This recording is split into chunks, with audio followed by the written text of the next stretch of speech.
അവരുടെ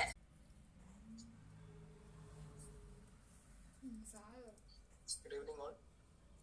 ഉണ്ടോന്നുള്ളത് അറിയില്ല. കാരണം ഇവർക്ക് ഇപ്പൊ കിട്ടിയ നല്ല ഓപ്പർച്യൂണിറ്റിയാണ്. കാരണം +1 തന്നെ ഇവർക്ക് എന്ത് ചെയ്യാനുള്ള ഓപ്പർച്യൂണിറ്റി റിഗ്രറ്റ് വന്നു കഴിഞ്ഞാൽ ഭയങ്കര പ്രശ്നമാണ്. അപ്പൊ അത് ഒഴിവാക്കാനാണ് +1 ഇവര് എന്തായാലും എനിക്ക് തോന്നുന്നു എല്ലാവരും നല്ലൊരു നീറ്റ് പാറ്റേൺ ഒക്കെ എന്താണെന്നത് മനസ്സിലായിട്ടുണ്ടാവും, പിന്നെ ക്വസ്റ്റ്യൻസ് മനസ്സിലായിട്ടുണ്ടാവും. അപ്പൊ അത് അവർക്ക് നല്ല അഡ്വാൻറ്റേജ് ആണ്.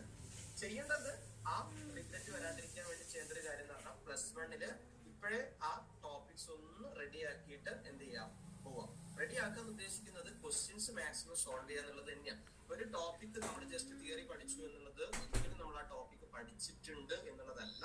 അത് പഠിച്ചു എന്ന് പറയണമെങ്കിൽ എപ്പോഴും നമ്മൾ കഴിയുന്നുള്ളൂ.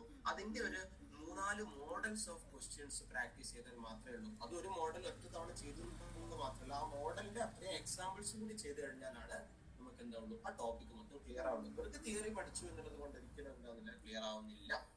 ഞാൻ ഉറപ്പ് പറയാണ്, വെറുതെ ഒരു ടോപ്പിക് പഠിച്ചു വെച്ച് നമുക്ക് നീറ്റിൽ അത് ഉപകാരപ്പെടുകയില്ല. അതിന്റെ ക്വസ്റ്റ്യൻസ് ചെയ്താൽ മാത്രം.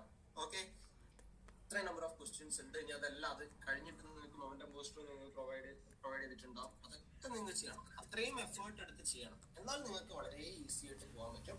അതിനാണെങ്കിൽ നിങ്ങളുടെ കയ്യിൽ +1 നിങ്ങളുടെ കയ്യിൽ ഉണ്ടാകും. പിന്നെ +2 എന്തായാലും നിങ്ങൾ, എനിക്ക് ഉറപ്പാണ്, ആ സീരിയസ്നെസ്സോടെ തന്നെ നിങ്ങൾ പഠിക്കുക ഉറപ്പാണ്. അതിനുള്ള ഒരു